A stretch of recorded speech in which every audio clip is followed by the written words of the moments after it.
प्रेमनगर के लोगों से लगाव है। देखिए, लगाव है तभी तो इतनी बड़ी संख्या में लोग आए हैं। सबसे संबंध है, लगाव है। आधी रात को भी लोग, प्रेमनगर के लोग हम फ़ोन करते हैं, उनके क्षेत्र की जो भी समस्याएं हैं उस प्राथमिकता पर हम उस समस्याओं का निराकरण करता हूं। निराकरण करने के बाद लोगों को बताता हूं।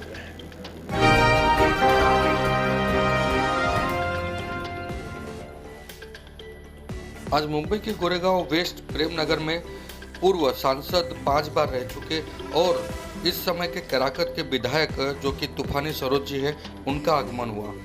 उनके आगमन में गोरेगांव के और प्रेमनगर के जो समाजवादी कार्यकर्ता है, उन्होंने बड़े ही जोर शोर में उनका स्वागत सत्कार किया।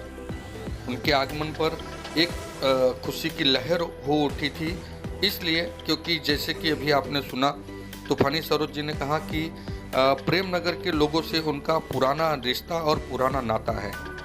एक चीज़ और मैं आपको बता दूं कि विधायक जो कि अभी तूफानी सरोज जी है, इनका आगमन हुआ तो उन्होंने स्वयं ही यह चीज़ बताया कि प्रेमनगर से उनका कितना पुराना रिश्ता है और प्रेमनगर से कहीं ना कहीं उन्होंने एक अच्छी शुरुआत की थी और आज जाकर वह जौनपुर केराकत के यहाँ के जो कि विधायक हैं और 5 बार के सांसद रह चुके हैं। बहुत भावुक हो चुके थे यहाँ पे तूफानी सरोज जी, क्योंकि जब वहाँ पे लोगों ने उनका स्वागत सत्कार किया और इतने सारे लोग, एक ही जिला जवार के लोगों ने जब वहाँ पर मिलकर उनसे बात और संवाद किया तो उनका मन भर आया। उन्होंने सभी को संबोधित करते हुए उन्होंने कहा कि जब भी अपने क्षेत्र और उत्तर प्रदेश के किसी भी कोने के रहवासी जो उत्तर भारतीय है, कभी भी उन्होंने मुझसे यदि मदद मांगी है तो मैंने कभी भी उन्हें ना नहीं कहा है और आने वाले दिनों में भी जब भी उनसे जो बन पड़ेगा वह अपने उत्तर भारतीयों के लिए करेंगे। ऐसे ही चर्चा चलते रहे और इसी चर्चा के तहत महाराष्ट्र की सरकार और उत्तर प्रदेश की सरकार पर तीखे तेवर में दिखाई दिए तूफानी सरोज जी। आइए कुछ बातें हुई है जो उनसे हम आपको सुनाते हैं। उत्तर प्रदेश की ठंड से मुंबई की हल्की फुल्की गर्मी में कैसा रहा ये यात्रा और क्या कार्यक्रम रहा आपका? यात्रा बहुत अच्छी रही है।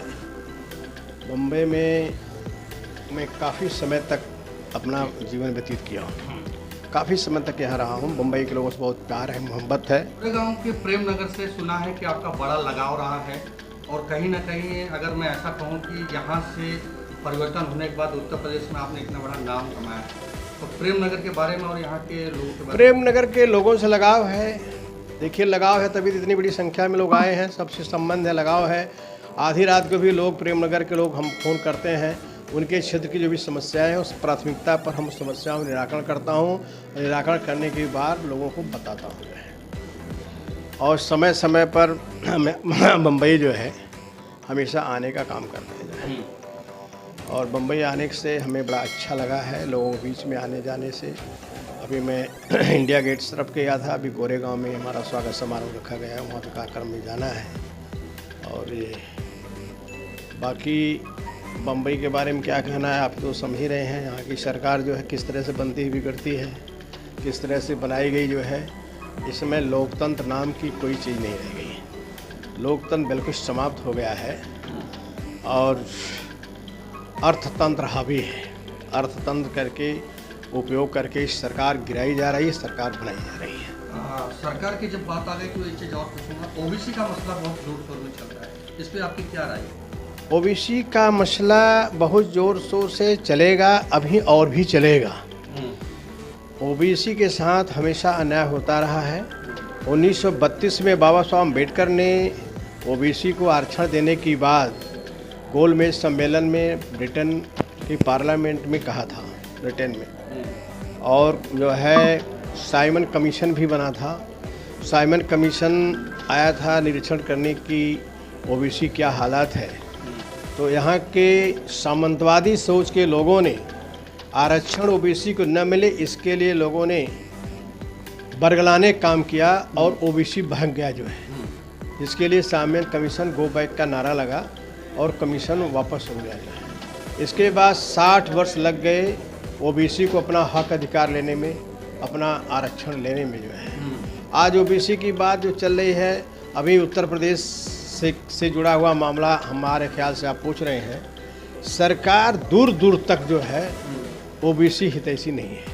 अगर ओबीसी हिस्सेदारी बीजेपी सरकार रहती तो वो जानती है कि मुझे इस 2022 के लास्ट तक चुनाव कराने हैं और चुनाव जो है कराने हैं तो हमको अपने सिस्टम को तैयार रखना चाहिए।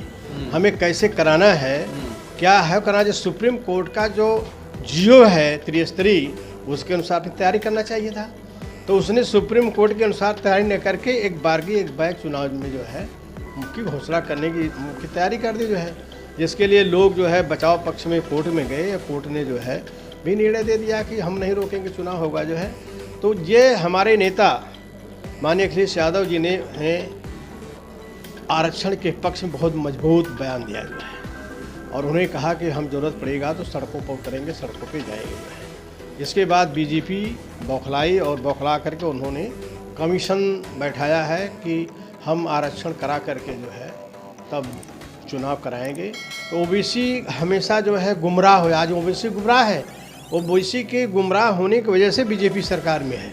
जिस दिन ओबीसी हकीकत को जान जाएगा कि मेरे साथ धोखा हो रहा है, तो निश्चित है कि वह रिजल्ट सब उल्टा हो जाएगा। आने वाले दिनों में उत्तर प्रदेश में सत्ता परिवर्तन का क्या लक्ष्य है? अब आने वाले दिनों में जो है सत्ता परिवर्तन लक्ष्य तो है, लोग नाराज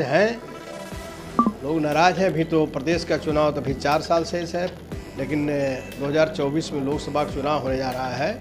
जनता इनकी असलियत को अब जान गई है। अभी ये जो चुनाव नगर पंचायत, इसमें इन्होंने अधिकार समाप्त कर दिया, ग्राम पंचायत कल समाप्त करेंगे।